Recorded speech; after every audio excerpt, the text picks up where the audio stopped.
neutralized. It's the most empty threat there is.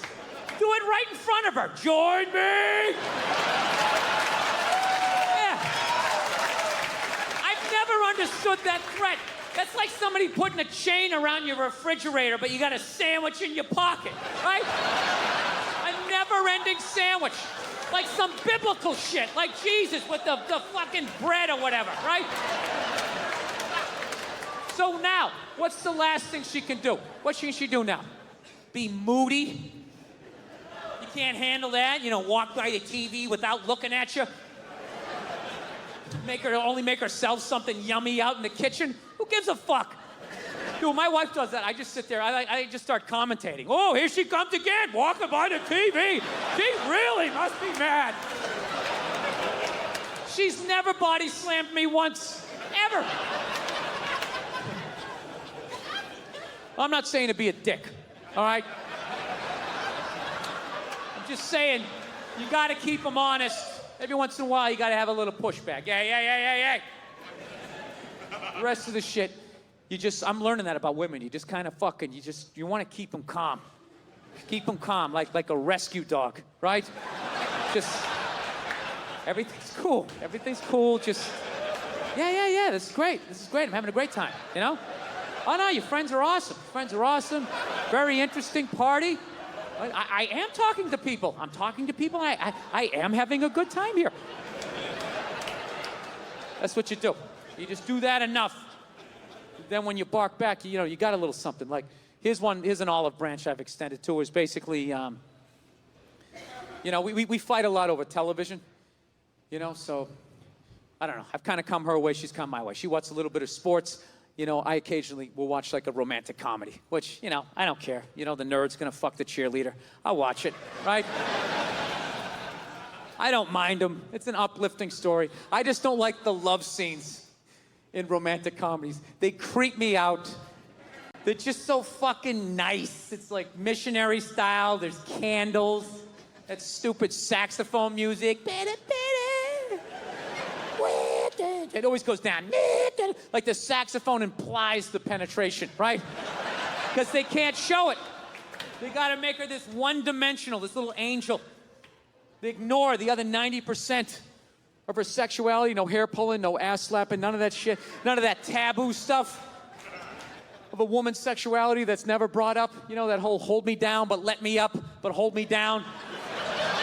Choke me, but let me breathe, but kind of scare the shit out of me a little bit.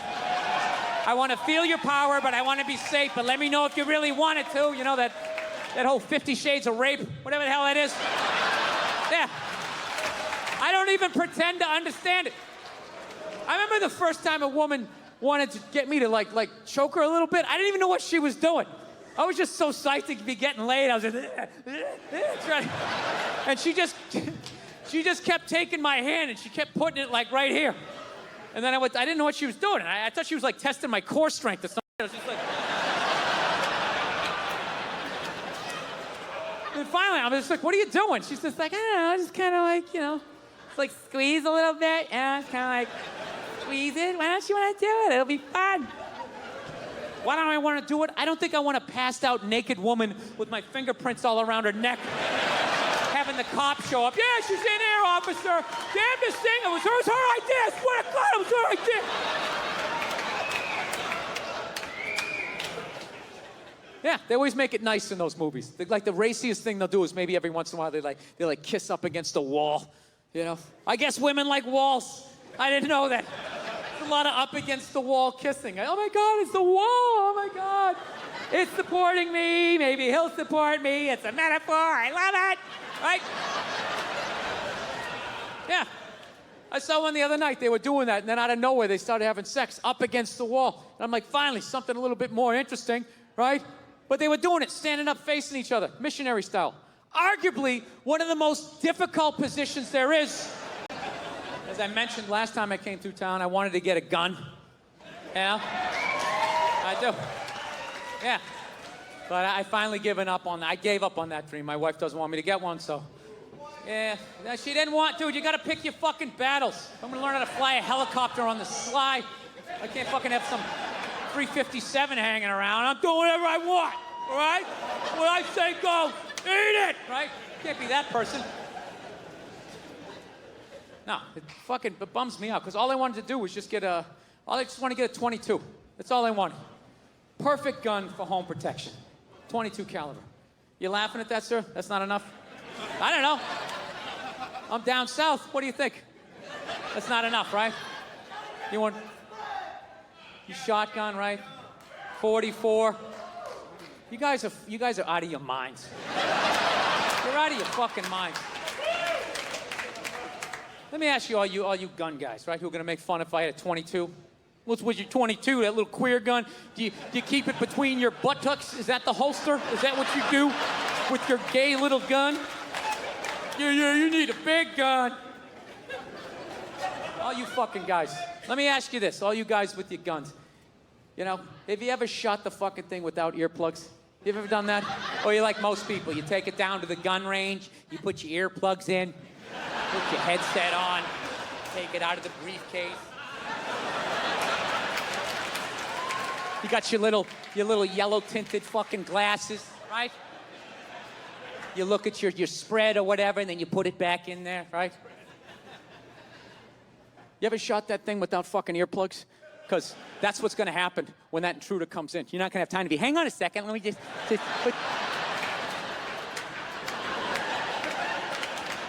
yeah, you're not gonna have time. Dude, I shot a 5-shot 38 one time without earplugs.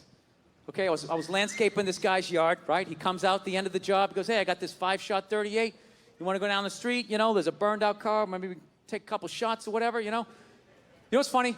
Every other state is fucking dying laughing at this point in the joke because it's so goddamn ridiculous until I get down to the South. And you guys just sit here staring at me like, all right, so what happened? You know, pretty standard. I mean, I thought this was going to be a comedy show. I mean, what you're reading from your journal? I don't understand what it's not a real compelling story. I'm mowing a fucking lawn and a stranger comes out with a weapon and says, let's shoot it at a burned out car. Okay? Jesus Christ, can we agree on that? So I'm like, all right, let's do it. Fuck it. So I go down there. Never shot a gun before. I bring the gun up. I point it at the car. I pull the trigger. I saw the muzzle flash. I felt the kick. I never heard the gun. I pulled the trigger. All I just heard was,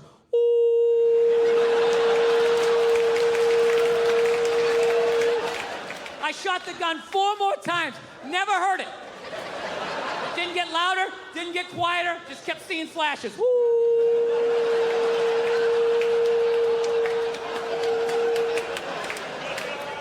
All right?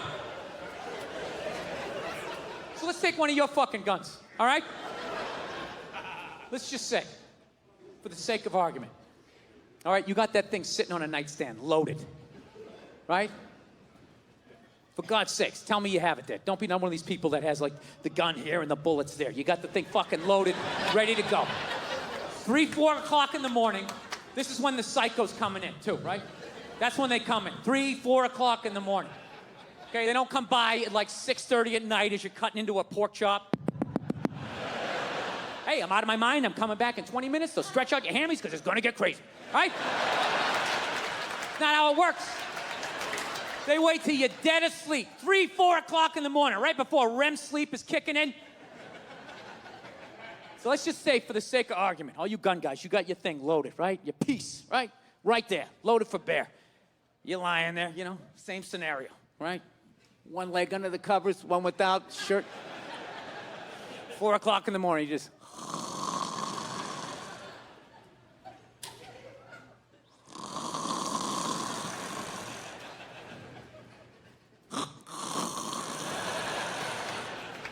Meanwhile, some psycho sneaking in through the living room window, right?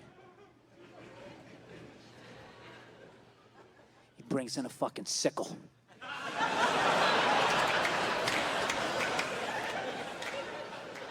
And he's just listening. Listens all the way down that hall, and he just hears...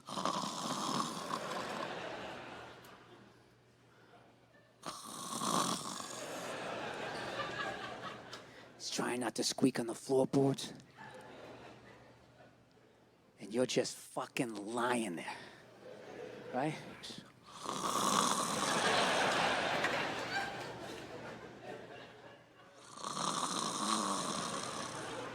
All of a sudden, that little dog on the floor is just like, what's